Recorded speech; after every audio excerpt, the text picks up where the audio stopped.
Cold open question of the day, Brendon Kleen. I'm just going to ask you something. What are you zeroing in on as a front runner to be your next meal? I have some salmon marinating. Ooh, what's the marinade? It's like a lemon garlic. Ooh. Kind of I'm grilling one last time before the weather just makes that impossible. And I think the salmon knew it was going to be next for dinner for a few weeks, and then we just kind of had to, it's a dead animal, but it's still an animal, so we kind of just had to pretend like we weren't going to eat it for a while, and then the time has finally come for us to zero in on making it the front runner for dinner. Okay, that's good. I'm zeroing in on some noodles with some grass-fed steak and a little edamame, something a little clean, a little spicy. Just to be clear, this is in reference to how The Athletic, their headline for the latest on the Lakers coaching search. It's nice of you to say The Athletic. Well, I don't want to assume that Shams Charania wrote the headline. You never know. Well, he did because that's how he writes all of his tweets, and okay, it's well, with Shams love. Charania It's just the reality we live in. Okay, Shams Charania at The Athletic reporting a couple hours ago as we're recording this. Lakers zeroing in on JJ Redick as front runner to be the next head coach. This whole process, it has felt like it has escalated to JJ Redick as the next Lakers head coach from the Pat Riley thing, and now we've gotten into zeroing in on a front runner. Can we just wait until he's going to be the head coach at this point?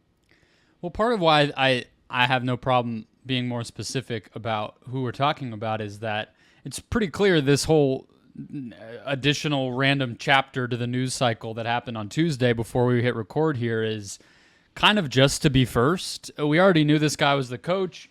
Jovan Buha, who covers the team for The Athletic, has basically said as much. Chris Haynes said it's all but been decided in an interview earlier this week on the radio. There's been countless people who have pretty much said that this is what was going to happen. I think the last episode that aired of Mind the Game with JJ and LeBron 2 weeks ago in the middle of May, talking about the conference finals, they made a little bit of a he joke about it. Like this has all been right there. Why not just say it? I don't. So really, does LeBron? Does LeBron Does LeBron talking about Kyrie with his future head coach, is that kind of tampering? I mean, maybe that's why they're waiting. Because maybe honestly, the tampering thing, that actually would be as good of an explanation as anything for why they're trying to be careful. Because up until the finals are over, JJ is going to be paid money to talk about all these players that, theoretically could be on his team. So if he's a head coach, I guess that doesn't really work too well. I would say, with all due respect to JJ, like he's only probably calling the finals because they had an emergency departure for him to have to fill in. Like, we just let Mike Breen and Doris Burke call the finals and let JJ go be the head coach that he clearly already is, and then we can all just shut up about all of this. That'd be my preference. What we're actually hearing is set to the Stone Cold Steve Austin theme music. By God, is that Jeff Van Gundy's music? And it's just him coming back in. I think that's what we should do here. Wonderful, great. Jeff, Doris, Mike, let's go. Finals. Yeah, let's run it back. Let's just. I think everyone, we can just go back and act like Doc Rivers. Put another few requests while we're at it. Put the NBA Finals script on the court again. Oh, please. Yep. Let Mike Breen cook with one of those Bob Costas era video essays that they used to do, setting the stage for Game 1. Not the video montages are always cool, but I want Mike Breen weaving some words together to lay this whole thing down. What else have we lost about the NBA Finals? What else do we need? I would bet if I could, if we were gonna get a double bang in this series, and I think I would just drop $2 at plus 5,000 or whatever would be on a double bang, because you don't get him very often. But I could see he's only done 8 total, and 2 of them were in this playoffs. So he needs to lay off. Is he hitting the gas? I mean, I'm just riding the hot streak of the double bang. Who is the double bang? If there is one, it's Luka. It would be a Luka.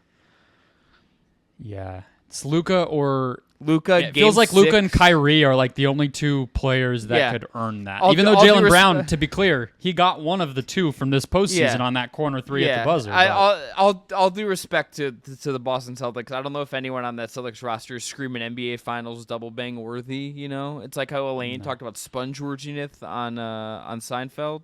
I honestly could see Horford. Like one of those random games where it gets really hot, kind of like Game 5 of this past series, where it's like the 7th, 8th he makes in the last game, or last quarter of the game. Now he gets a bit double bang. Now you want to respect Al Horford. Unbelievable after you joked with me the other day. All right, on today's show, we're going to talk about the Indiana Fever. We're going to talk about NBA Finals roster building. We're going to talk about the Wizards, and we have some NBA draft best fits. That is all coming up today on the Just Basketball Show.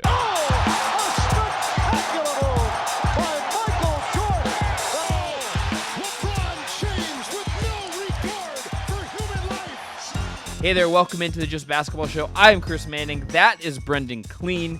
If you haven't already, 3 times a week, tap in, subscribe, review on your podcast platform of choice. You can find us on YouTube as well, where we just crossed 1,000 subs. Help us get on the journey to 2,000, 3,000, 4,000, and more, to the moon. You can help us on Instagram, TikTok, and X as well. I almost said Twitter. Whoops. You can find us all in there posting content. I just posted our NBA Finals betting preview on Instagram and TikTok as well. I want to tell you that we are brought to you by BetMGM. If you haven't signed up for BetMGM yet, use promo code JUSTBasketball, and you'll get up to a $1,500 first bet offer on your first wager with BetMGM. Here's how it works. Step 1, you download BetMGM Sportsbook app on iOS or Android and sign up using code JUSTBasketball. Step 2, deposit at least $10 and place your first wager on any game. Step 3, you receive up to $1,500 back in bonus bets if the bet loses. Just make sure you use our bonus code JUSTBasketball when you sign up. Gambling problem? Call 1-800-GAMBLER. Must be 21 or older to wager. Terms and conditions apply. Brendon, let's start with the Indiana Fever, who are, I think it would be fair to say, are going through it. Would that be fair to say? I think, there's a lot going on, and we're going to focus on the basketball aspect of that. The Fever are 2-9. Not the worst team. Second worst, statistically, record-wise. And I also think, just have to say, they have played 11 basketball games. A lot of teams have played nowhere near 11 basketball games in this season. So that has to be a part of analyzing the team. Like for instance, the Minnesota Lynx, Connecticut Sun have played 8 games. The Atlanta Dream have played 7. The Fever have already played 11. And that was honestly decided upon before Caitlin even declared for the draft or the lottery had even happened. They knew the schedule. So this is just random. It ended up that the most high-profile team had this murderer's row, not only of a lot of games, but a lot of games against incredibly difficult competition. And Caitlin is scoring. She's averaging 15.5 points, 5 rebounds, 6.5 assists. She just won Rookie of the Month, I believe, over a steal and a block per game. Okay, great. The box score counting stats are where you would want them to be, but she's not making shots from the field. She's turning the ball over like crazy, and again, they're losing. So I got to say, despite all of that, Chris, this is not terribly far from where I thought all of this might land, at least early in the season. This is a team that had the number 1 overall pick 2 consecutive seasons for a reason. They have a head coach who has never been a head coach prior to last season in 2023. And outside of a couple of pieces who are like, 6th, 7th, 8th players on this team, they're incredibly young. So nothing really here caught me by surprise, and I do think they're getting better. So I guess just ignore all the nonsense and things are kind of going according to plan. I mean, I don't know. The defense needs to get better, that's for sure. But everything else, I don't know. I'm not worried. Yeah, I thought the fourth quarter defensively they played against the Sky the other day was probably the best defensive quarter they've played this season. At least it was the best one I've seen them play in the games I've seen them play, which I've watched all but I think 2 of their games so far. The the schedule thing is the thing that I think in retrospect, I probably didn't think about enough coming into this season because it is just brutal. If you just think about how young this team is, and you think about the fact that Caitlin Clark, for her specifically, she wrapped up a college season 2 months ago. That's just a lot to jump into where she is. She jumped right into the deep end. I mean, I was reading Tony East at The Next had a story up about this, and she had a quote from Katie Lou Samuelson, who was saying this is crazy, and said she couldn't remember a stretch like this before in her career. And obviously, look, the Olympics are coming. This was, as you said, predetermined. But it's like they got thrown right into the deep end of this and just thrown through the ringer. To some degree, we understand this from the NBA. We understand this from all sports. The schedule will result in outcomes that are out of your control, regardless of how good or bad your team is to a certain degree. You'll just dictate things about you. And they've been zipping around the country. And on top of that, they've played some of the best teams in the league. They've played the Aces. They've played the Liberty twice. They played the Sun right out of the gate. They have not had. It's not like It's not like they It's all right. It's not like they got the Mystics right away, or other teams more on their level, like the Sky. It's like they got thrown into the deep end with a brutal schedule in terms of. And pacing. I think they've had two back-to-backs already, which is pretty uncommon in the WNBA in general. Every team has it a few times in a season. For them to already have it twice early on is brutal as well.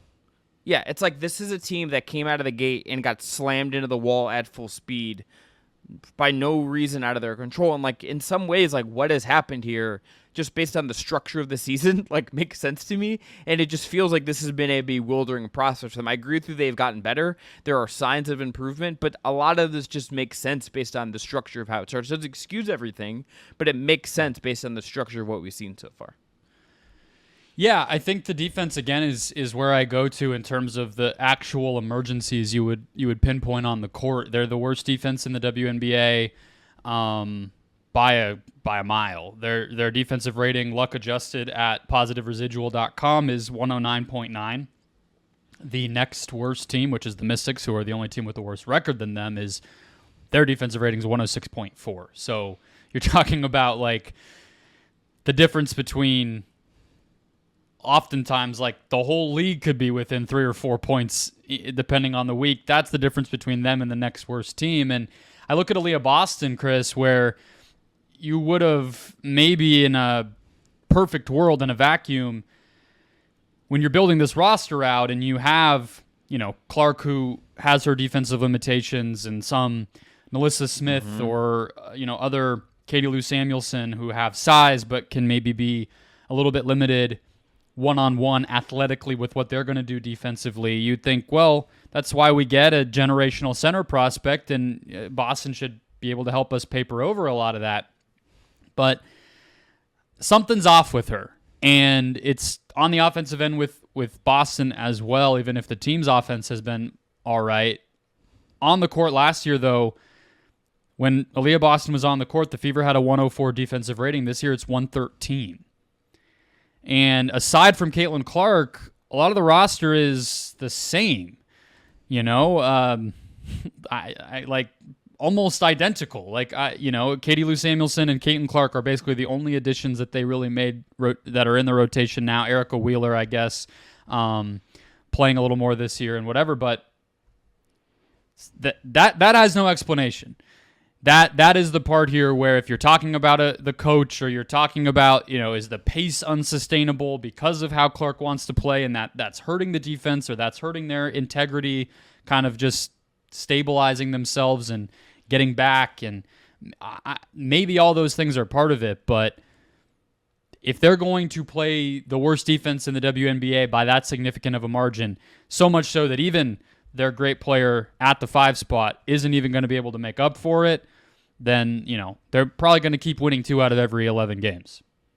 Well, and on top of that part, her Aaliyah Boston's efficiency is just in a really weird place this year offensively as well. She has not been nearly the same player. Obviously it's been 11 games. There's a long season still to go. But last year, 57% from the field as a rookie, very clearly the rookie of the year. No reason to think she wasn't going to come out and do somewhat the same this year. Right now, 42.3% from the field. She's Basketball Reference has it sorted. Yeah, Basketball Reference has it sorted by distance, and she's shooting 51% in the restricted area. she's just off. Yeah. I'm like, you add enough stuff up that is so different than everything she's ever done in college and in the pros, and like she just maybe needs that Olympic break, which is still a ways away. I don't really know, but that is, for a center who has a physical advantage every night, to be so much worse defensively, not making shots that are basically layups for her. I don't understand. We all thought she'd be the perfect pick and roll partner. We thought she'd be the perfect play finisher, given that Caitlin honestly had her best, I would think, kind of team offensive moments when she had that roller and that interior presence, whether that was Monica Zanano in college or Gabby Marshall or the forward, I can't remember her name. Boston should have been perfect, and that hasn't happened. But how have you thought Clark's rookie season has gone? What do you think of how she's translated, how she's maybe improved the first little while? Better, worse? What do you think? I think it was obviously a rough start. It felt like she was thrown deep into it. I think physically you can tell that she did just play a season right before this. I do think you can see like this is different than perhaps some of the physicality she saw on lesser nights in the Big Ten or in lesser nights in the NCAA tournament. I think that is physically clear. But the thing I would say that would make me optimistic is that I think she's still playing like herself. I have not watched her and thought Caitlin Clark has been rattled by what has happened with her so far. Like the physicality of the fouls, which that have happened with her, the bumping off ball, the full court pickups, all the stuff that has been thrown at her so far. I don't think I've really made her play a certain way, right? Or have changed the way she wants to play. She's still taking threes the way she does. She's still throwing the kind of passage you'd want her to. If anything, like I almost want her to start like realizing, okay, like I maybe have teammates in certain spots I can trust to slight bit more than I could at Iowa, or like I need to work on building chemistry with these players that I wasn't with for 4 or 5 years in a certain case, right? Like I think there's work for her to do in building something around these other players. But I think to me the encouraging part is that like the way she is playing is Caitlin. It looks like her. It just feels like because of the schedule, because of her quick turnaround, it hasn't fully clicked into place yet. On top of this teaming, and what I would, if I could ask her anything and get her to fully answer, not because of I think of the Wright Thompson profile, Brendon, and Kobe with the ponytail. This has to be driving her insane, is what I imagine.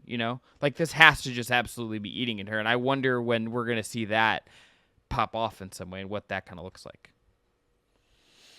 I'm sure it is, but I think it might be the first time in her career that her own performance is part of what's holding the team back, whereas in the past it was probably a little easier for her to allow herself to blame her teammates, even if she's admitted she went too far even with that at times because she was so good. But now, well, she's turning the ball over like crazy and not making the normal percentage of shots that she's used to and just putting pressure on the defense in the ways that she would like to be. Then how much can you really get mad at everybody else? You kind of have to look inward. I think the quote that she's given recently that encapsulates why she's struggling the most to me is she gave a lot of detail, I think after their most recent game on Sunday, about how they got blown out, about adding strength. She was like, that was a big adjustment for her coming through from high school to Iowa, and she's kind of had to navigate that every step of the way and find that balance of how much stronger, more muscular do I need to get versus still being able to use the strength or the quickness and the open court play that she's known for to her advantage. And she's going to have to take that up another notch here in the pros. I think that's clear. She's just getting knocked off her spots and bodied one-on-one a lot.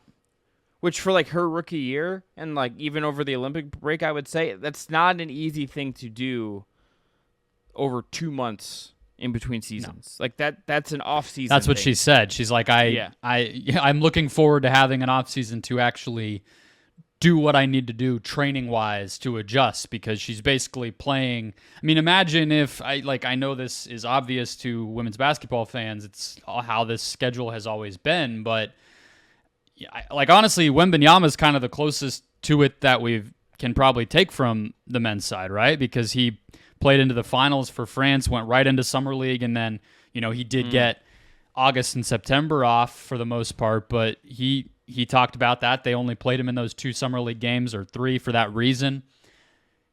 She's basically playing against pros with still a college player's body, and that's not what normally players do. We were talking about later in the show, the segment we recorded, or maybe after we were done recording, DJ Burns losing all this weight. Like it's normal. That's what young players always get, and she just didn't. So it'll definitely help. But I think she's handling the defensive pressure well. I think what you said about the stylistic similarities from college to the pros is right on. Like she looks like Caitlin Clark. It's just the volume is turned down a little bit, and that bodes well for the future. She's getting out in transition. She's getting those pull-up threes off. She's playing on ball and off ball and kind of manipulating the defense that way. She's playing a lot of minutes and managing her conditioning. All that's good, but yeah, I think she might not want to play the Olympics. We talked about that heading into the season. I know she wants to for the honor of it, but if I were her, I'd be like, that break sounds pretty damn nice right now. Yeah, she will get opportunities for the Olympics before, maybe not one with like Diana Taurasi and like how cool it would be to play in Olympics with Diana Taurasi, but like you're going to get Olympics in the future if this all like works out how we think it's going to. Brendon, let me ask you a hypothetical about this Fever team for a second. They are in this spot where like they obviously have Katie Lou Samuelson, who's been around, a pro's pro, all that. She was obviously out last year after becoming a mother. I've been watching this team and wondering. I know Kelsey Mitchell's like been around and is a pro, but she's been in like with the Fever this whole time. She hasn't been in like a winning, good environment as of yet. I've like wondered like how much would like a veteran who could contribute on the floor but also had been somewhere good could help this team navigate some of this. Maybe Katie Lou like should be that, but she's like it just isn't quite like there, and she isn't quite like exactly what they need. I don't know if this is like solving anything. But, like, would one more veteran at a key spot like help solve some of this to you, or is this just all of this? It's like, is that even not enough? I mean, no matter the sport, I think that to me personally, is often overblown. I think a lot of the times, really, what you need is a vet who's good enough to also walk the walk. Somebody who is simultaneously experienced and can be that voice in the locker room, that leader on the court, but also good enough to actually impact the result of the game. Otherwise, I do think their words are a little bit hollow. Like, Erica Wheeler is kind of supposed to be that. She was on the Fever when she had her breakout 5-6 years ago, was with the Sparks and maybe I think the Dream in between, and then came back to the Fever last year. She's the backup point guard. I think that's kind of what you would hope she's supposed to be, but she's been pretty poor this season and is undersized and limited and inconsistent shooting the ball. So, there's been games where she might not have even, really gotten a lot of minutes, let alone actually showing and not just telling. So, to me, like, they just should have. It's similar to the Victor Wembanyama thing we talked about last year. I think I would have tried a little bit harder to add another player like what Samuelson is. Somebody who is good enough to actually be in the rotation, experienced, and can genuinely kind of just make them better. I mean, that's really what they needed, I think. They're rolling out a lot of young players. And I'm not... Kelsey Mitchell would be another one, but I don't know how well they fit, personally. I'm not sure Caitlin and her are actually long-term partners here in this backcourt. I think they want to kind of play a lot of the same way and have the ball in their hands and score from the same places. I think the coach, Christy Sides, too, I mean, I'm not of the opinion she should be fired, but I do think she deserves some criticism for feeling very aimless with the rotation early on. Feels like she's just throwing a lot of stuff at the wall, and I don't think that's doing a lot for the players' confidence. So maybe just settling into who are the 7, 8, 9 players who are really going to play and what is their role. I think even that would go a long way for them to just kind of get on stable ground here. Now that they have a little bit of a break, that first little schedule part is done. Take a breath. Here's our rotation. Here's how we're going to play, and let's try to win some games. Yeah, and look, she's a first-time head coach as well. Like, this is everyone is kind of going through this ringer for the first time. Like, this is not, no one has like really kind of hit this curve or whatever's going on here with any sort of prior experience. Like, it feels like or any sort of know-how of how to navigate this. Everyone is kind of being smacked in the face with this all at once, and that is not that's not easy. And they're feeling the brunt of that, I think, on all these fronts right now, on top of everything else going on. This is about as hard of a start as I think you could have imagined for them having.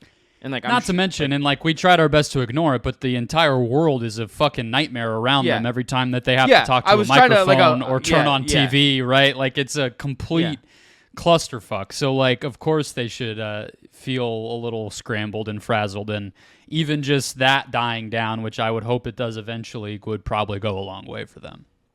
Yeah, just a little normal. I think the break will do them some good. All of that would be, I think, a good spot for them. And you would expect over time Clark gets more comfortable, schedule gets a little more manageable. I think they have one game this week, which probably sounds incredible. Yeah. Just time to sleep in your own bed and rest and foam roll. Sounds awesome.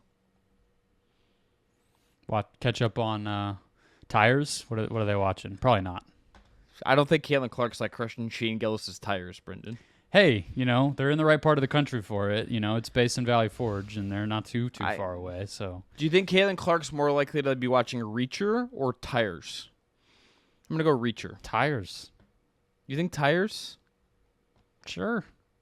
Okay. Why not? Let's find Maybe out. The NBA Finals, probably more likely. Yeah. Just watch. Yeah. Probably. Basketball, makes more sense for basketball players. Yeah, that's true. Maybe, but there's 3 games. There's 2 days off between every game. There's a lot of time. True. Somebody, boots on the ground reporting. Tony East, let us know what's on Netflix in the Fever training facility or hotel rooms. Caitlin Clark's part of the late surge of Free Guy box office success. Great. Be a win for me personally. All right, want to tell you about our friends at Homage before we get to finals roster building. Homage is an ultra-comfortable specialty apparel company with NBA and WNBA licenses that uses vintage-inspired designs to match the greatest stories, traditions, and figures across sports, music, and popular culture. Use our link below to make your purchase and support the Just Basketball show. They have all kinds of great NBA stuff for the NBA Finals, including Celtics and Mavericks stuff, so you can pick your side, support the team you think is going to win the Finals, or your favorite NBA team, your favorite WNBA team, your favorite anything. You could probably find it at Homage. So go check them out now. Use our link below. Support the show. Brendon, let's talk about NBA Finals rosters because you and I were planning out the show, thinking about this, and we thought, I think, that there's a through line between these teams. Obviously, different outcomes, different constructions, different strengths, but there's a through line between how these teams got here in terms of how they built. So explain it. Well, I guess here's the thing. It's going to sound a little bit obvious, and I'll start by saying the number one reason that the Mavs and the Celtics are here, just like, well, honestly, the Heat probably don't fall into any sort of category. They're a little bit of a unicorn, but same reason that the Nuggets were there and the Bucks were there and the Suns were there before that, and whatever is, they drafted really well. You get Luka, you get Tatum, you get Brown. You're feeling pretty good about it. But what that allows you to do, and what I think this is a little bit more indicative of this era, this moment in basketball history with the level of parity we've seen and some of the CBA changes and everything else, is what I guess I would call nimble aggressiveness, flexible aggressiveness, and maybe we can workshop a title for what that might be called, Chris, but it's I honestly go back to the Kristaps Porzingis trade when the Mavs got Porzingis in 2019, because that just felt so... It was just a perfect example of both... Luka's in year 1 at that point, right? That was year 1 of Luka Doncic's career. And they already felt the desire and the realization of how good he could be to push their chips in. They give up Dennis Smith Jr., they go get him. And then the year they go to the conference finals, fast forward from there, they kind of get there by throwing Porzingis away. But in the meantime, they... this has been the Mavs' MO for a long time, but they're adding here, they're getting rid of and subtracting there. They're, acquiring and dumping. It's just this constant churn, and you can say the same thing for Boston, where they get picks for Smart the same summer they get Porzingis, right? And they trade for Malcolm Brogdon, give up a first-round pick there, but they're not afraid to go get Drew Holiday the next year and get rid of Brogdon. They lose Horford and bring him back. You know what I mean? And it's the understanding of when you have those great young players that you can't be too patient. You got to be opportunistic when those moments arise, but you also never, again, you don't have to because you have such great young talent. There is no need to go so all in with every single last asset, but they never pushed over that line where they didn't have what they needed to go make a Daniel Gafford trade or a PJ Washington trade or a Drew Holiday trade. And one of those years, odds are it's going to work out. And I think that's kind of the lesson that I would take from it is be flexible. Don't ever overburden yourself in any one direction, but keep making moves. Don't be afraid to overturn the roster a bunch, even if it feels crazy, because odds are when you have those great players and you keep giving them a good team around them, you're finally going to break through some year, and both these teams are here. I think, I would say there was a willingness to, I think on both sides, like be pretty honest about what was going on, which is hard, right? Boston could have been sentimental, I would say, about Marcus Smart. They could have. They could have said, this is a defensive player of the year for us. This is a guy who's like a cultural touchstone for us, who's been with us forever. And they weren't. And it was clearly the right call. Like, I think this team's identity was even more solidified, Brendon, because Marcus Smart's not on this team. Because you exchange what Marcus Smart is for what Drew Holiday is, and because you also got Porzingis out of it, what this team is makes even more sense. The ethos of what this team has been the last couple of years is even more like locked into place now because you made that move. Like that one thing, and understanding that like you can't be sentimental with guys that aren't your main stars, I think is really important for Dallas. Like there's a headline in ESPN today, like how a $750,000 fine like helped the Mavericks reach the championship. That's in reference to like them tanking last year and all that stuff. But it's like, you know what? Like that was kind of worth it. Like would chasing a playing game last year, would like them getting Derek Lively is more worth it than a random playing game last year when that season was going nowhere. Like they kind of understood. It's like, okay, there's a bigger picture. I think both these teams kind of understood.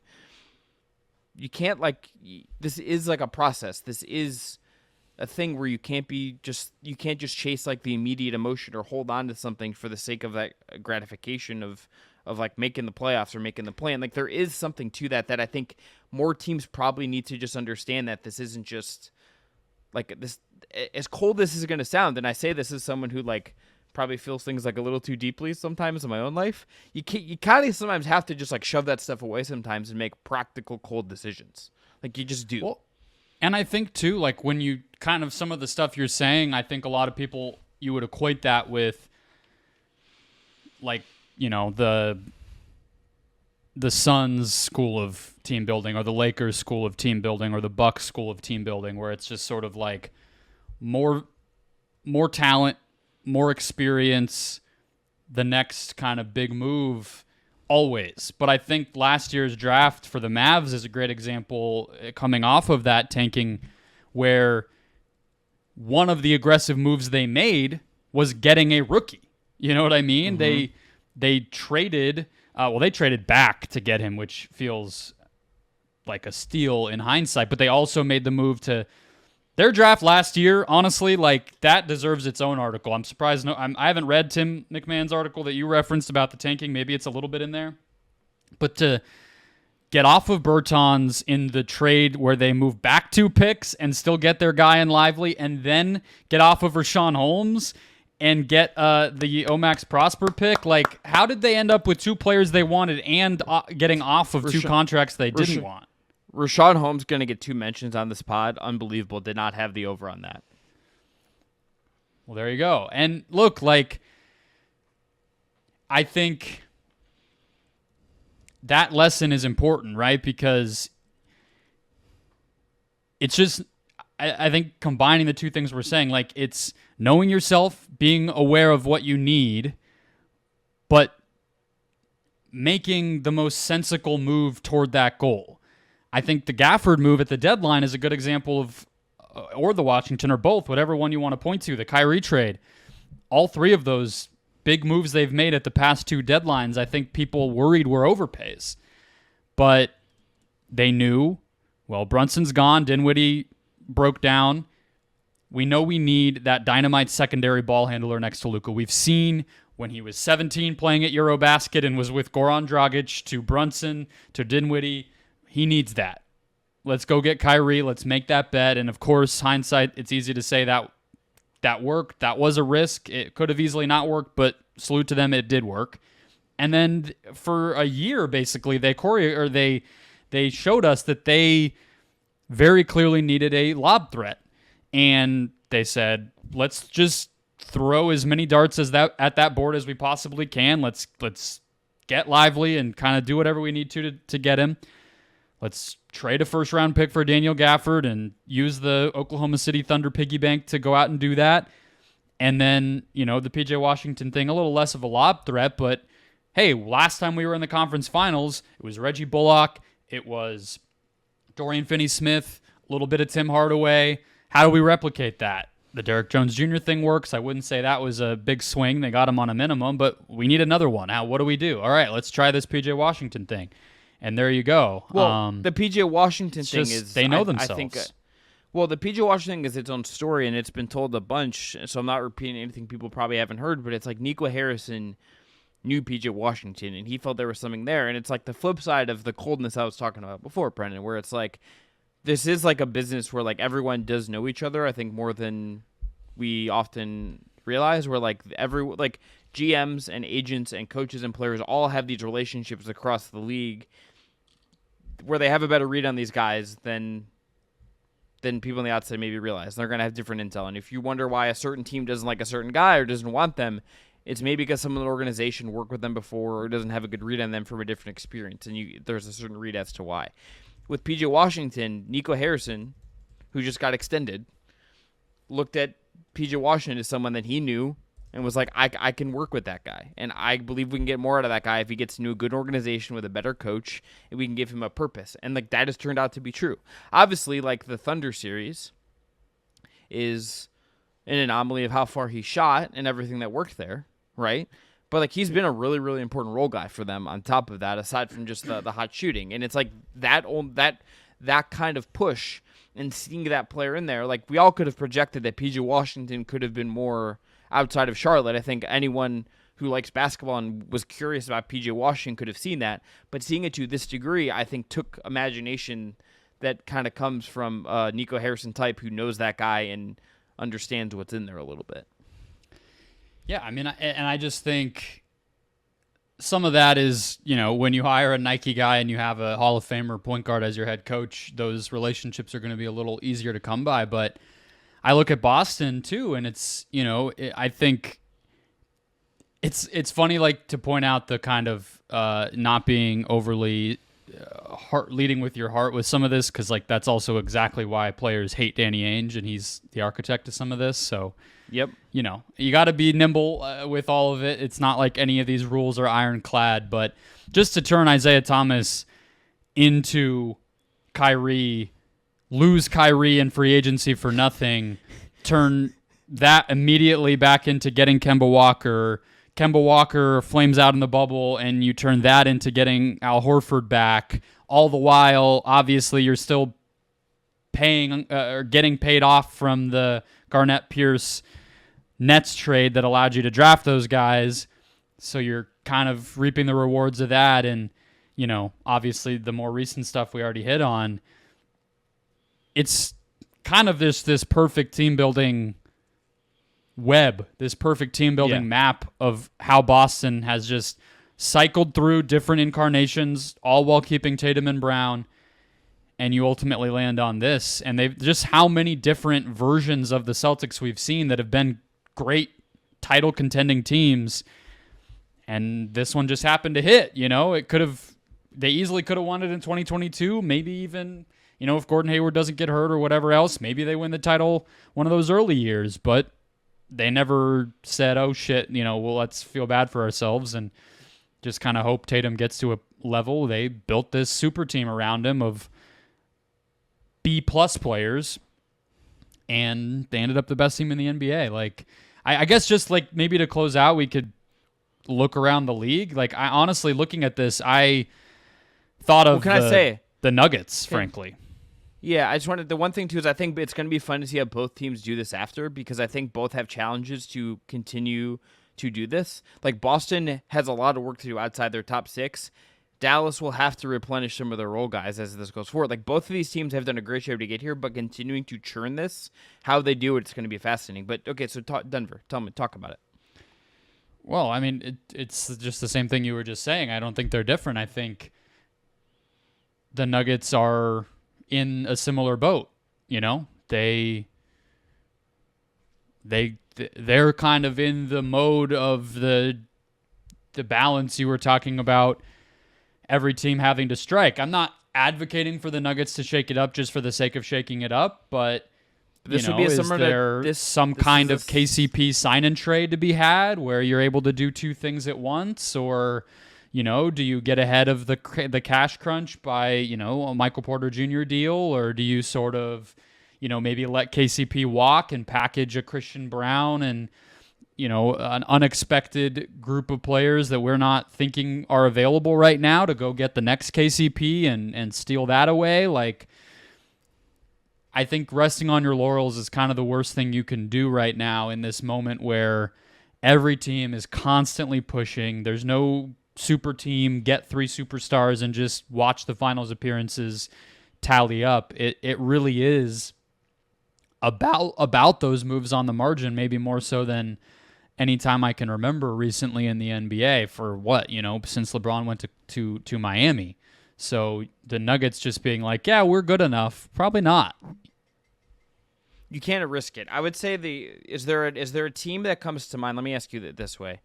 Is there a team that hasn't won a title yet, or a team, on the brink, that you think with a good summer where they do some of what we're talking about that could put themselves in the title conversation a year from now with a good summer like this? Either conference, someone that with a really aggressive summer like this that could stand out to you. I can give you one in each conference if you want me to go first.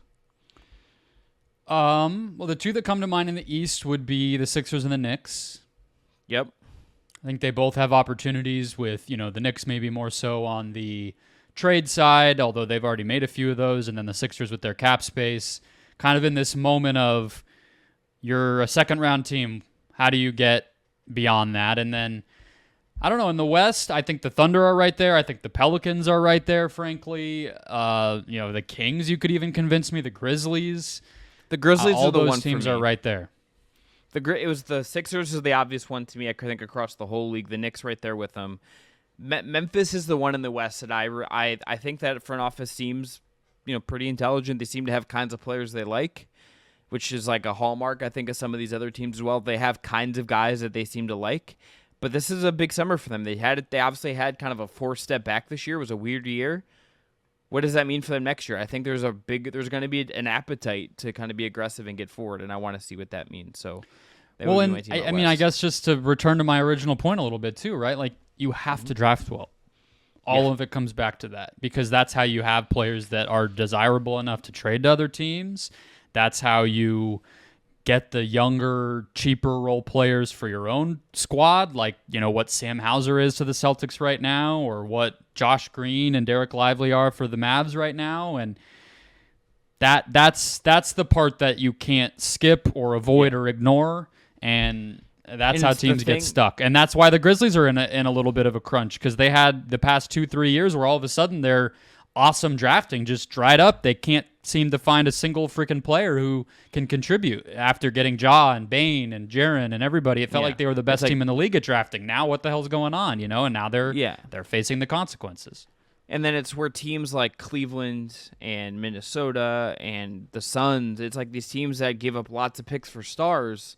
You have to, not only do you have fewer picks, but you have to hit on the picks that are harder to hit on and your player development. Like, it becomes like you have to hit on these thinner margins. and you have to hit, and becomes even more important hitting those picks. And like I think that I wonder how many teams are going to be willing to walk that path as we go forward here, as we think about this. It's going to be fun. Team building, one of my favorite things to talk about, Brendon. So thank you. I'm glad we did this. All right, let's talk about the Wizards, a team that needs a lot of help. Is all I'm going to say. Needs a lot of building. So can I just read you a contract? Someone on this roster, Jordan Poole. I'm going to tell you what he's making. He's got 3 more seasons under contract. Okay. Next year, age 25, making $29.6 million, 21% of the cap. Year after that, age 26, $31.8 million. That is 20.5% of the cap. And age 27, $34.0 million, 19.95% of the cap. This team will not be good over those next 3 years, would also be my guess. I don't really see a path here where this team is like I don't know what the path forward here is for a lot of reasons, but I start with just like I understand like how they know about Jordan Poole and all of this. That is the contract I want least on my books. There's no way to trade it. There's no way you can. I don't see a path to like turning him into like a reclamation project for another team at this point. No. And like there's I look at this roster, Brendon, and it's like even Kuzma's like the one guy in this roster, maybe like a Kispert you could tell me is like tradable to another team on like the fringes, but this roster is like devoid of like much of anything, and it's like to me Poole is like emblematic of that because he is like your highest earning guy, and he's like a clear negative on a team that I don't think has any identity or anything going for it in a real positive way right now. Yeah, I think you're. First of all, we're in full agreement on Poole. He's far and away, without a doubt, the single most, the worst contract in the NBA, and truly, genuinely, because of the level to which he's involved, has a case to be made as one of the most damaging players in the entire NBA. So that is a pretty wild combination to be making enough money to count as one of the worst contracts and actually be one of the worst players. Because you and I had a debate about like Beal and Towns and which one of those is more toxic and whatever else. And I think it's, Beal because of the no trade clause and the injuries and everything else. But Beal can go get you 30 efficiently and like defend a little and pass. Like he's not great. He's overpaid, but like he is a good player in a vacuum. Poole is not even that. So that's going to be a little bit of an anchor weighing them down for sure.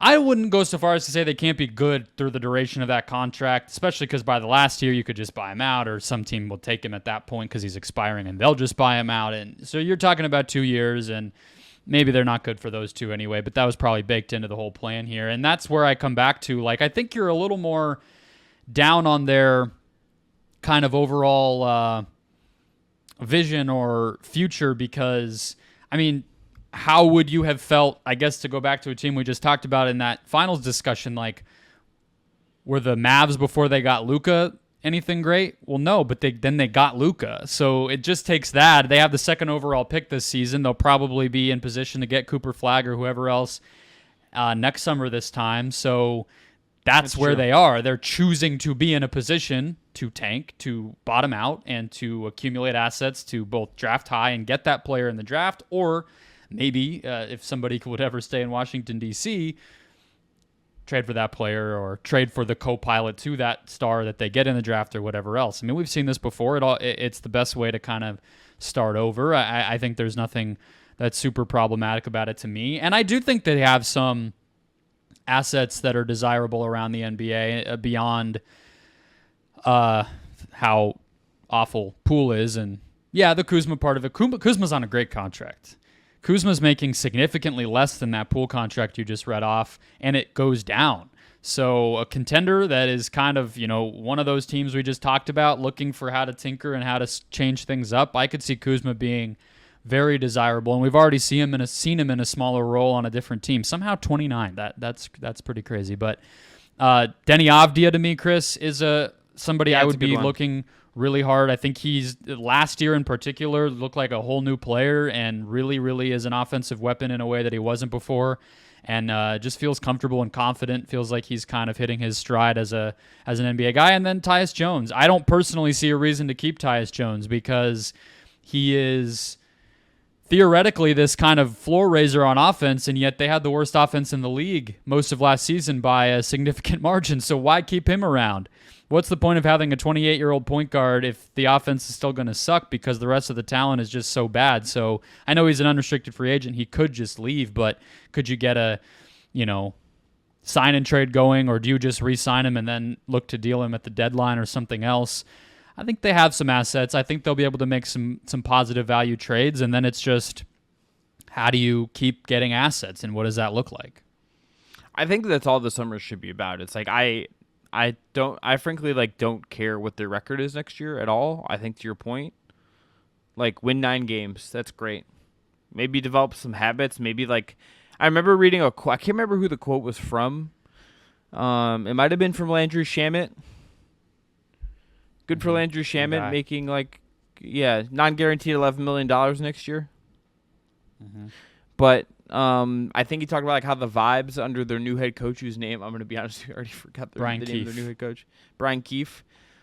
The vibes were better.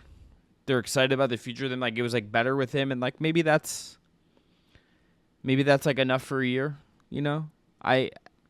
I struggle for I think you sometimes come when we talk about these things. It's the point of every team season is not to go win games, and then we talk about a team where that's not the goal, and then you look at it through that lens. No one is sitting in Washington feeling like if they don't win 40 games, they've failed. What do you think this is supposed to look like? They chose this, and everybody gave them a big old pat on the back. They got rid of Beal. They moved off all these Porzingis, and they got Kuzma back on a reasonable salary, and they took picks back to get Poole, and they hired smart people from the Clippers. But now it's a failure because we don't think they're going to win. True. Well, I mean, of course they're not going to win. They don't want to win. No one thinks they're going to win.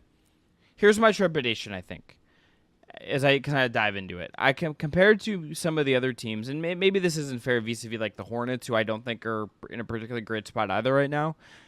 I just really need to the next 2 years of talent acquisition is going to tell me what else is going to come, because aside from Koulibaly, who showed some flashes last year, it's just I think this Johnny Davis is not anyone that I'm caring about. The rest of this roster just does not matter. Koulibaly is the only player on this team that I think has a chance to be on it beyond that Poole contract that you mentioned. Yeah, absolutely. And that to me is the scary part of this is you have just so much work to do. And it's how you approach that this summer. It's is there someone on, even if it's Kuzma, is it Avdia, whoever it is, I would be, if there's a lottery ticket guy on another team you are mildly interested, I'd be trying to flip that for another young guy like that to try to do something like that. I think that's be the Josh Giddey team, right? Or whatever. Even if the Giddey team means you have to extend him, I don't even think I care. I think I would just do it and see what happens. What's the risk? Yeah, no. Anyway. Exactly. I mean, I think, okay, they have the number 2 overall pick. We talked a little bit about that with Zach to close out the show here in a moment, and they're probably in position to get somebody that they might like, right? He could be the next, in addition to Koulibaly. Okay, these are our 2 guys. I mean, but you got to draft well, right? I mean, I think, to me, it's the difference between, a very forgotten part of NBA history that I'm not going to blame anybody for, but a lot of other teams tried to hire their version of Sam Hinkie during that stretch a decade ago, and I saw it here in Phoenix. The Suns swung and missed on everybody but Devin Booker, and he basically rescued them because they got 1 pick right late in the middle of the first round, but Orlando, remember Rob Hennigan? Anybody remember that guy's name? No, because he sucked at what he was trying to do. They failed. They did not make the right draft picks. They did not make the right moves to put themselves into position to get a Booker or an Embiid or whoever you want to point to. You have to nail that. I'm not trying to yada over nailing the picks, but I think most Wizards fans probably feel a little closer to building a great team than they did when their books were stuffed with John Wall and Marcin Gortat and now Porzingis and Beal last year and Russell Westbrook for a minute. No one thought anything was that was just Ted Leonsis being a cheap ass. This is at least something. The other thing that I think we will learn this year, I would say, is with Brian Keefe, what is he as a player development coach, and like what does this actually look like with a full year? Because I think like the thing that other teams that frankly have more draft picks and maybe more interesting young talent as well, that those teams did well. I would say Will Hardy, Mark Dagnall, obviously, but he maybe just had better talent to work with, and obviously it hasn't worked with everyone there. With Dieng hasn't worked, Giddey hasn't totally worked. Those guys accelerated those teams, I think, in part because of the coaching job they did. That's kind of part of his assignment here long term. I think Kenny Atkinson did this really well in Brooklyn way back when.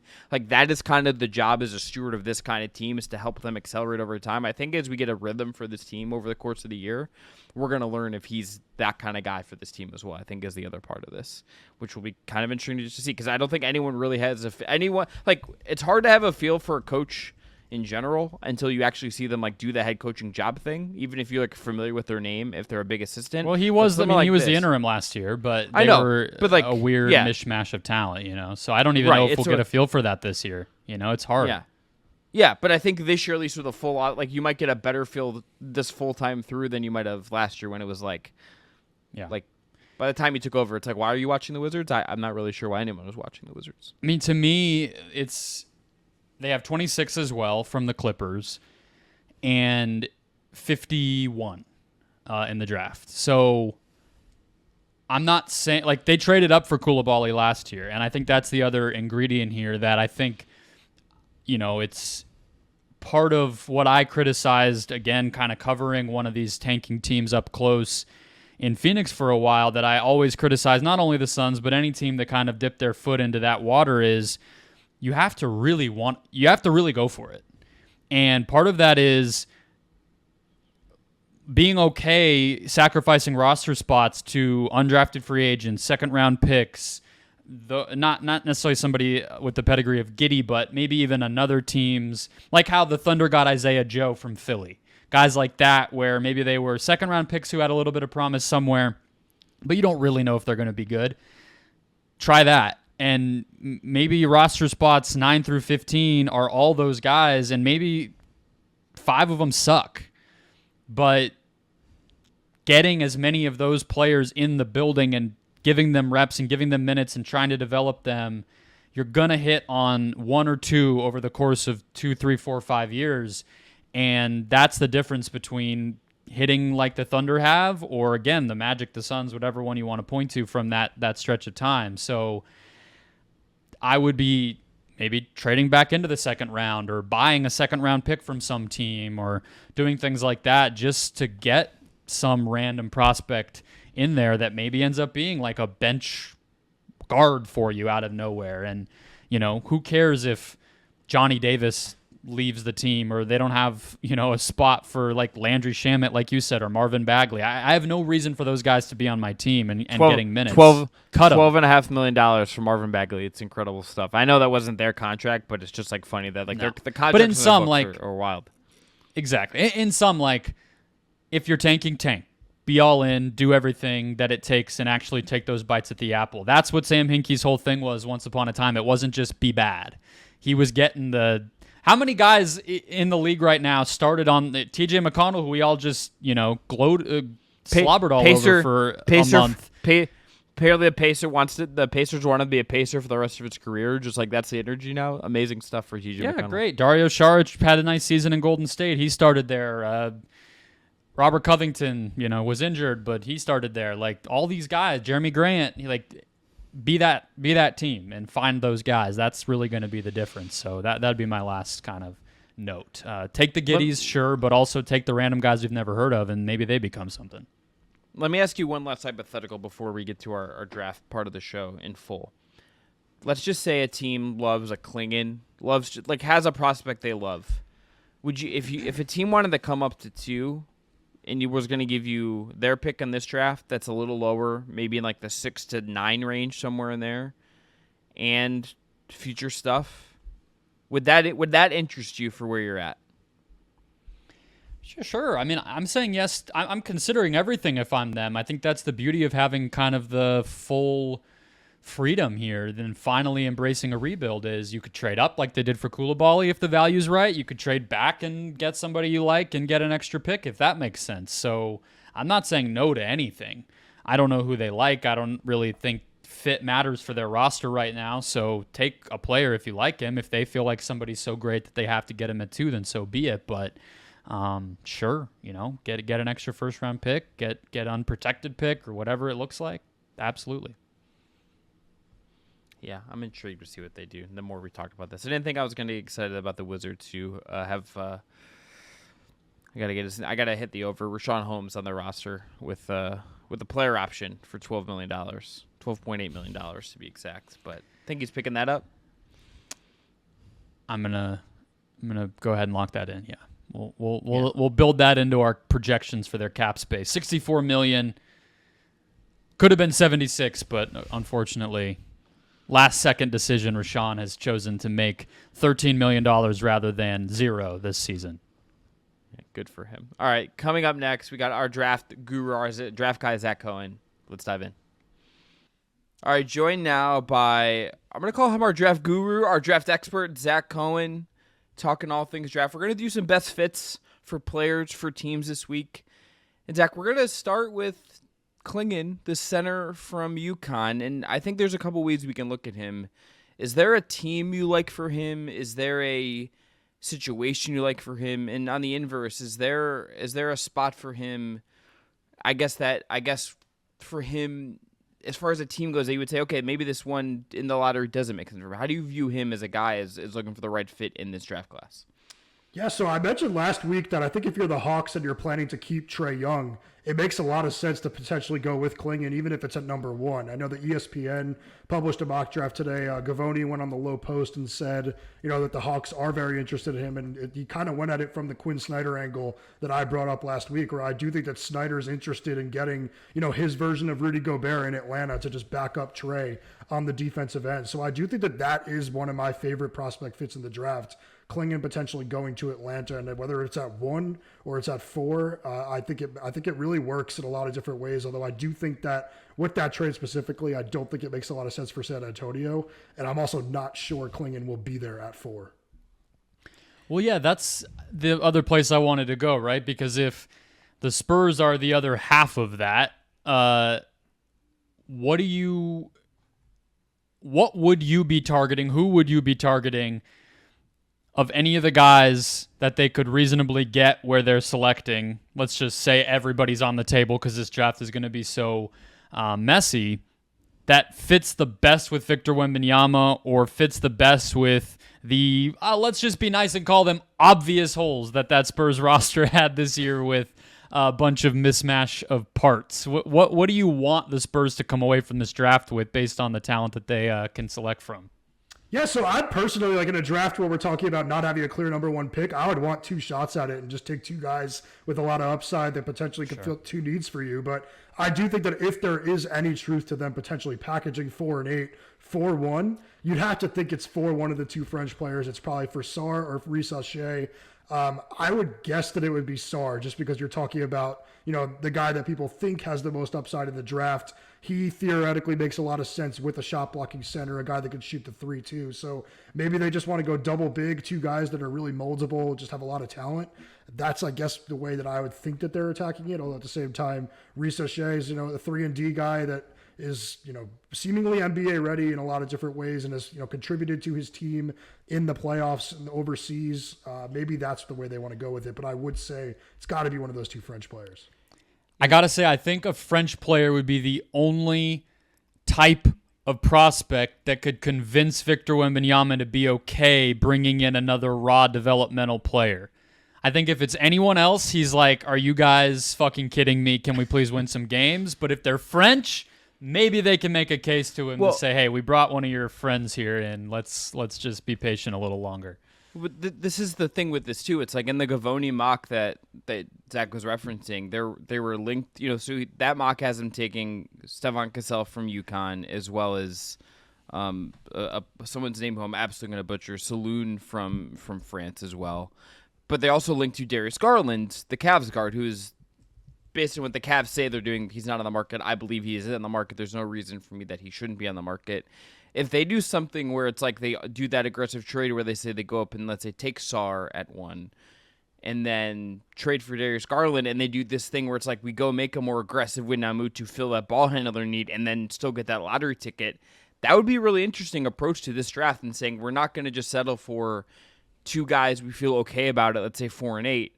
I don't know like how you exactly kind of pull that off and like what they have, considering you think their picks might not be great in the future. I don't know how many teams are in love with the rest of their roster as far as trade assets go. You'd have to maybe talk some teams into other stuff. But there's a way I think they could do something really interesting and be bold here and come away with something a little more experimental draft-wise, and still maybe, Brendon, to your point about making Vic happy to move this forward, say, hey, like we went and got you Darius Garland. We went and got you a ball handler to feed you stuff on lobs. Like I could see that. To be clear, I'm fully projecting that onto Vic, as we've talked about plenty of times on this show. He seems like a nut. He's ready to win. I agree. Yeah. He's ready to win. Yeah. So, like, it's nice to have 4 and 8, but, like, at the same time, I could see them winning 30, 35, 40 games next year, so why not push that a little bit ahead? Zach, when we look at the lottery here, I have Washington as kind of this team where you take the Bilal Coulibaly pick from last year. Obviously, we did their offseason earlier in this episode, previewing it and kind of looking at just, opportunistic mode basically is where they are. What do you call it? Tanking, call it the process, call it whatever you want. That's the position they're in. They're probably just going to take the guy they feel the best about, even if it means developing them a little longer than some other teams might have the stomach for. On the other end, I look at Detroit, and I feel like we did their offseason preview on Monday's show. It's a little more high pressure right now. So kind of use them as symbols of those two like polar opposite team building moments, let's say. But who's the player you like the most from the perspective of a Wizards approach of just bet on the guy that in 5-7 years is going to be the best player? And who's the guy you think can come in and maybe make a team happy if they're trying to say, yeah, that player's not as good as they're going to be in their prime, but they can probably play sooner and might be a little bit more of a finished product?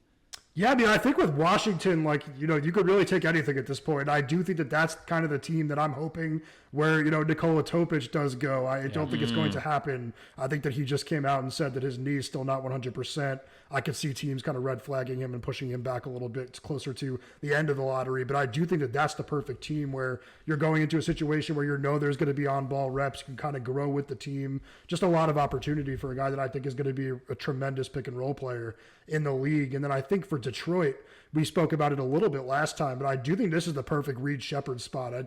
I hate to put a player that I view as like a winning player in that situation, but I do think he's going to be a really good point of attack defender. Obviously, a really good shooter, a little more athletic than kind of meets the eye. Good playmaker. Sneaky athletic? Sneaky athletic. Yeah. I think, but we spoke about it a little. Cade Cunningham's the guy that you want with the ball in your hands in Detroit. But if you get a guy that can guard the point guards but isn't playing point on offense, that's kind of a perfect situation for him. And then I also put down for Detroit, I think like a Dalton Connect is a player that's maybe where he starts to be considered just a team that really might need just a role-playing shooter that what you're getting from him. But I do think it's a little bit early for Connect. I think about Portland as another team in an interesting spot here, Zach, because they're so young. They have obviously some overlapping positional needs. They have obviously even on their team, they have two centers. I know they have injuries, and I know that how much you factor any of these guys in your future considerations, and Ayton and Rob Williams. It's like, okay, like you could take it or leave it, but what do you do if you're them? Like, how do you evaluate this roster, and is there a fit of these guys in the draft you like for Portland at 7?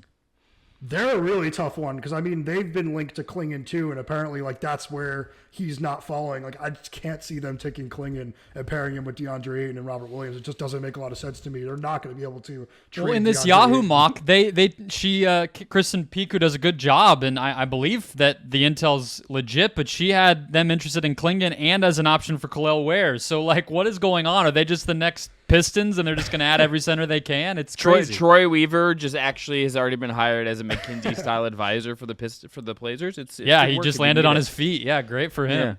Yeah. See, that doesn't make any sense. I just can't see them trying to find a suitor for DeAndre Ayton. I don't think that they will find one. So they're kind of stuck with him, and he's on the timeline where you might as well just roll with him as your center. I do think that that's kind of the spot where you start to consider the guys like the wings that maybe have flaws but have a lot of upside. Like that's a good Cody Williams spot for me. We're just a guy that has a ton of potential. I think Mike Schmitz would probably love to get a guy like him.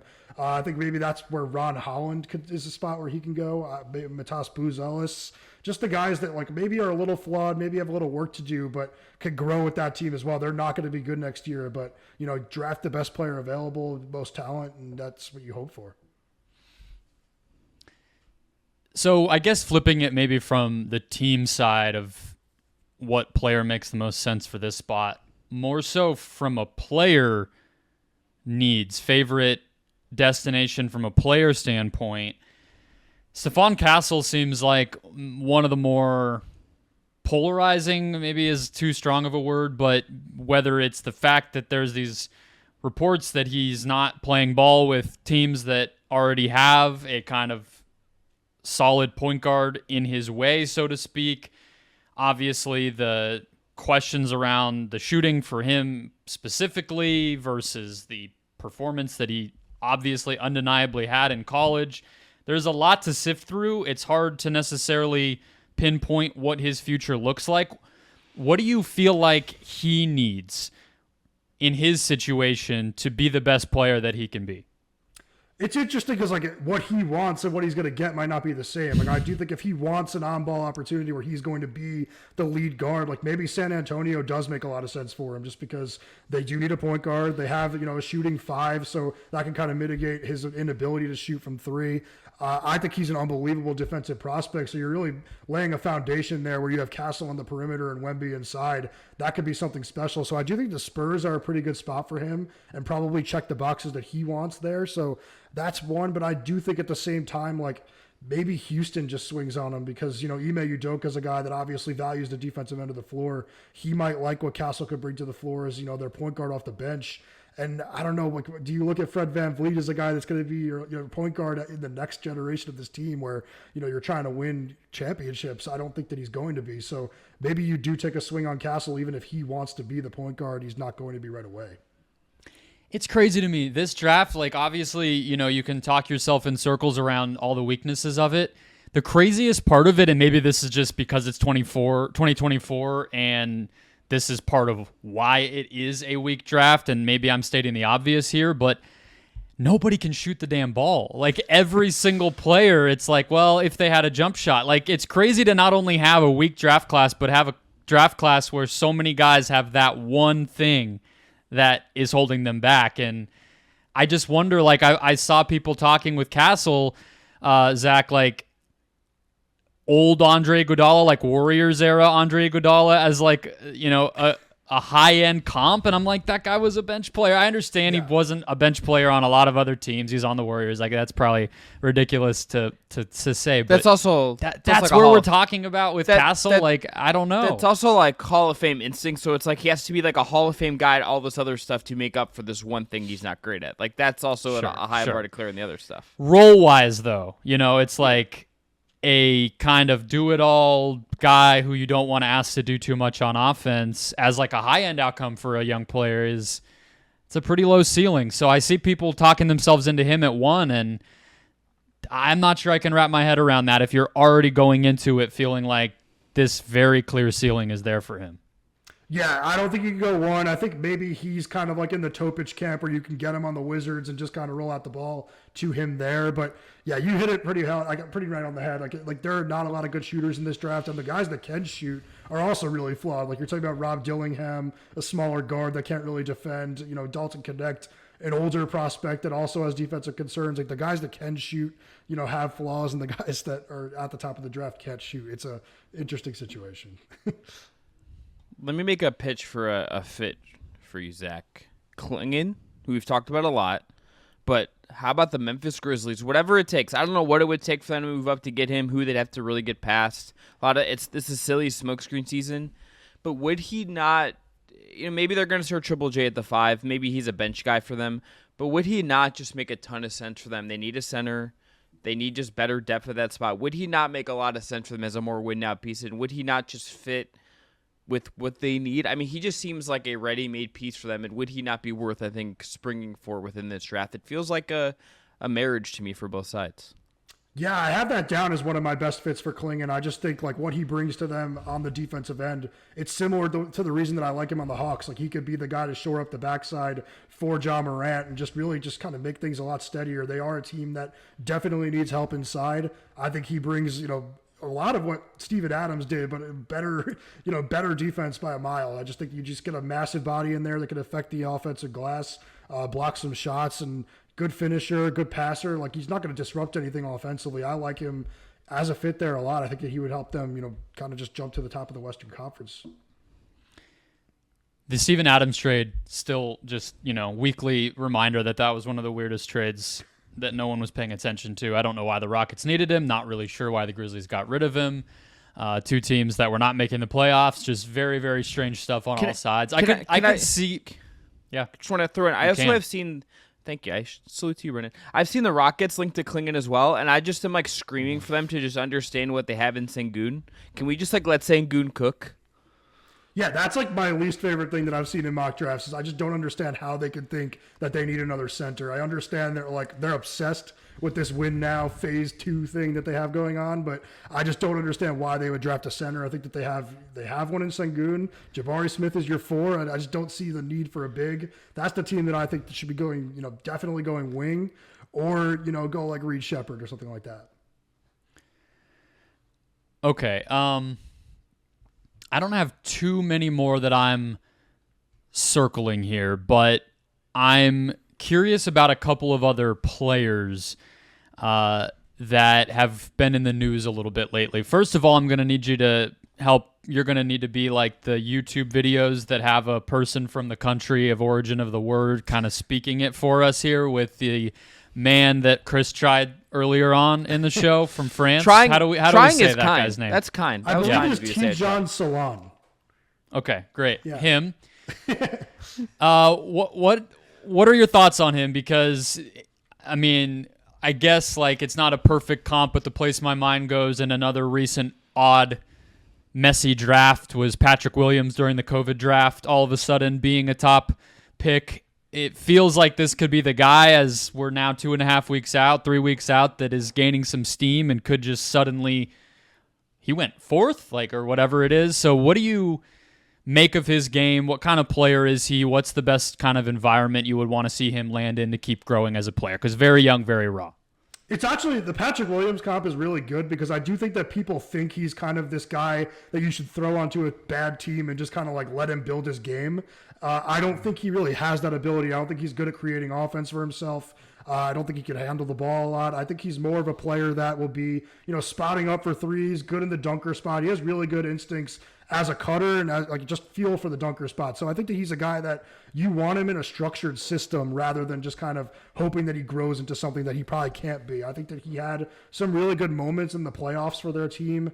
That's kind of been an interesting theme is Risa Shea and Salon kept playing after the college season ended, and now both of them are rising a little bit. There's probably a middle ground somewhere where they should be bouncing back a little bit, but I think Salon is a guy that San Antonio fits everyone for me because I think that they're a bad team with structure because I just like the way that they play. I think they lost a lot of games last year where they played really well for 3 quarters and imploded late. I just think that Pop has obviously a great system. You could trust him to put these guys in positions to succeed. I also think the Pistons are a team where I don't think that they're as far off as their record suggests. I think that they have guys that, really know how to play.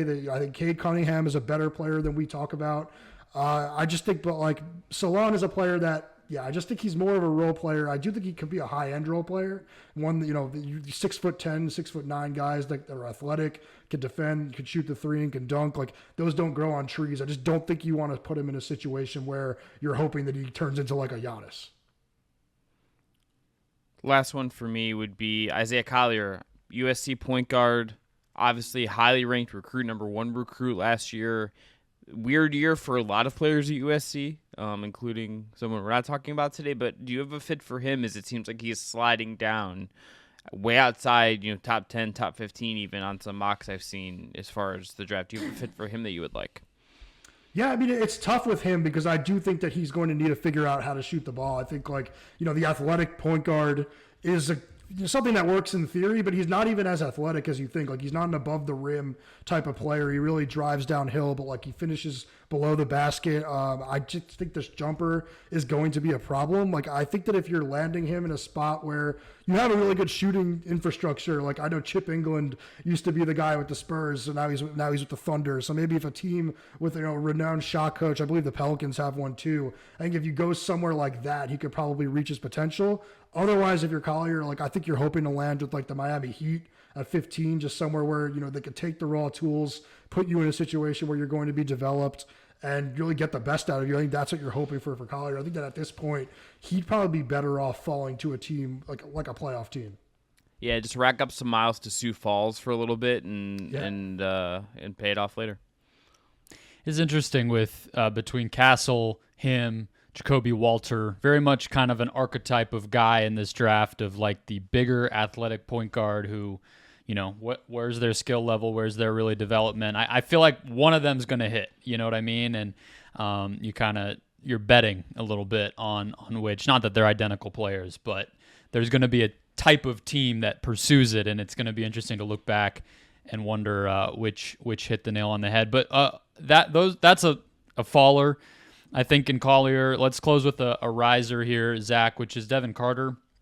Somebody that I feel like, the draft people online have kind of been talking up all year, that I've heard the name of, seen clips of just because of that, but now maybe is getting the buzz in front offices to match it. Kristen Peak had him up near the lottery, I believe. Kevin O'Connor has him right around there. Jonathan Gavoni as well. Older, but that might be the way to go in a draft with so many question marks. Tell us about his game, and is he the type of guy you think could be a, Kassan Wallace or whatever the example might be of somebody who we are looking, in the postseason this time next year and thinking, wow, like they got him? What a steal. He's contributing right away and, has a little bit of room to grow on top of that. Yeah, so I wrote about Carter at RealGM. I kind of said that I think he should be a lottery pick. I just think that he reminds me a lot of like a Jose Alvarado, but much bigger. Just a guy like a pesty point of attack defender. I think that his offensive game shows a lot of promise. Like he really improved as a shooter throughout college. There's kind of like the Halliburton thing where like the shot looks really wonky, but it goes in. So I wouldn't want to be messing with that. I think he's improved a lot as a catch and shoot shooter, but also he can hit it off the dribble. He can hit it off movement. I think he's a guy that is going to be a borderline starter, if not a starter. So I like him a lot. I was actually hoping he'd be there for the Suns at 22. But I do think like he's one of the ones that we've recently heard has a draft promise, and I've been trying to figure out who might be the team that did it. There's some speculation that it is Oklahoma City, but that would be a little odd to me considering just how many guards that they have there. But I guess Presti doesn't really care about that. He just wants as many good players as he can get.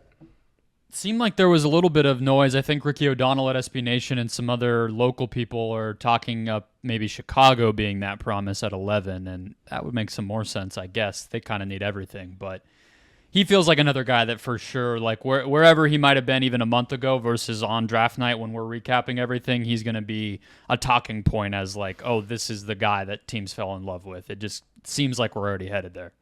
He's kind of in the clinging camp for me where it's like, are there guys with more upside? Sure. But are there guys like you're sure going to be rotation level NBA players or starting level NBA players? Like, I don't think that there are. So I do think that they're in the uncertainty of this draft. Like some team is going to reach on him and just try to get as much out of him as they can. But at the same time, knowing that what he already does helps you a lot right now. Yeah, which I get it. I get teams having that anxiety, especially in a draft where, Brendon, you said it, I think, best and kind of bluntly, a lot of guys can't shoot.